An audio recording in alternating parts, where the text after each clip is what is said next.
Cordial saludo, tutor, compañeros. Mi nombre es Cristian Trujillo, tengo 26 años de edad, soy oriundo de Buenaventura y actualmente soy futbolista profesional para el Deportes Tolima. Procedo a dar inicio a mi trabajo de fundamentos sociológicos y antropológicos del deporte. Relaciones entre deporte y construcción de identidades.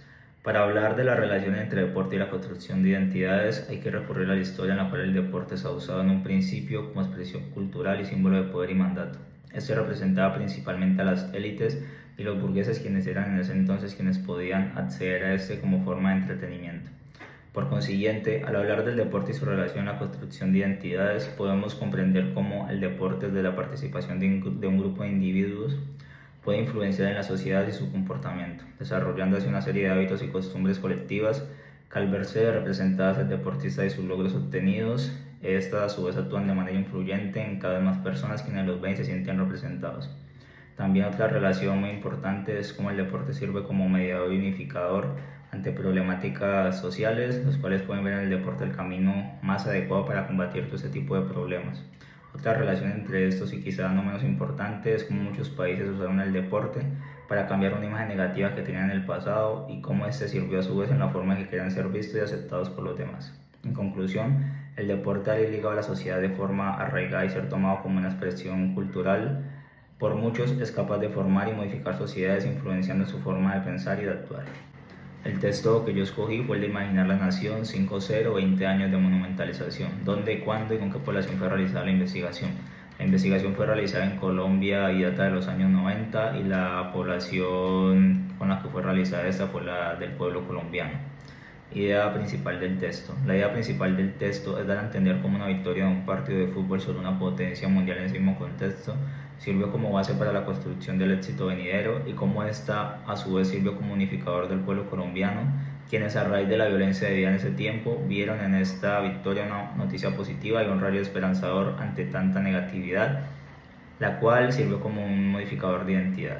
Idea secundaria del texto.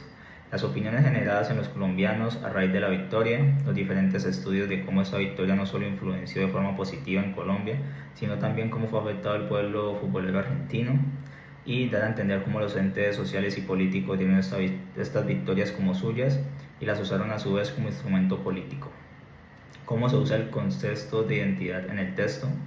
El concepto de identidad en el texto es claro al expresar cómo, a raíz de esta victoria y de otras participaciones importantes para el fútbol colombiano, como la primera clasificación a un mundial de fútbol, influenciaron en la sociedad de forma positiva e hicieron que cada vez más personas se identificaran con los llamados héroes que los representaban, siendo estos usados como ejemplos de superación y de resiliencia, logrando modificar un arraigo cultural que había, el cual era negativo, y cambiarlo por el de éxito. Opinión crítica, donde presente mi posición frente al texto. Mi opinión frente al texto se basa en cómo una sociedad o un individuo, ante la constante de situaciones negativas, al ser partidarios de una positiva, ven esta como propia, que sirve como un bálsamo para ellos, y en el texto se hace mucho énfasis en esto y cómo la violencia marcó una época, y cómo el fútbol sirvió como esa luz de esperanza en las personas que se unían por el sentimiento de patria. Y también de cómo esta situación sentó las muchas bases en las mentes de los colombianos, al hacerlos pensar y reflexionar en que si ellos pueden, quizá nosotros también. Eso fue fundamental para el desarrollo de la sociedad, especialmente en ese momento la futbolera. Aprendizaje que deja el texto para su ejercicio como gestor deportivo. El aprendizaje que me deja el texto para mi ejercicio como gestor deportivo es el siguiente: unas bases sólidas y el ejemplo de que sí se puede mediante la obtención de objetivos trazados, los cuales son fundamentales para el desarrollo tanto de proyectos venideros como de la formación de los deportistas. Hay que tener muy claro cuáles son los objetivos, qué individuos hacen parte de estos proyectos y cómo arraigos culturales o de crianza pasados pueden ser un impedimento o un trampolín en este desarrollo, y cómo desde la gestión deportiva se puede optimizar, corregir e influenciar ese tipo de arraigos de forma positiva para lograr los resultados esperados. Ejemplo de mi vida cotidiana. El ejemplo data de cuando era niño en Buenaventura, la cual fue una ciudad muy golpeada por la violencia. Vi como el deporte, mediante un proyecto deportivo llamado Ven y Jugá, del cual hice parte, sirvió como catalizador de esta, y también alejó a niños y adultos de estas problemáticas. Priorizó la interacción social, la inclusión de comunidades marginadas, y luchó para que se preservaran las raíces afrodescendientes de esta región. Muchos niños, gracias a ese proyecto, pudieron formarse como profesionales, ser mejores seres humanos y aportarle de manera positiva a la sociedad bonaerense y al pueblo colombiano.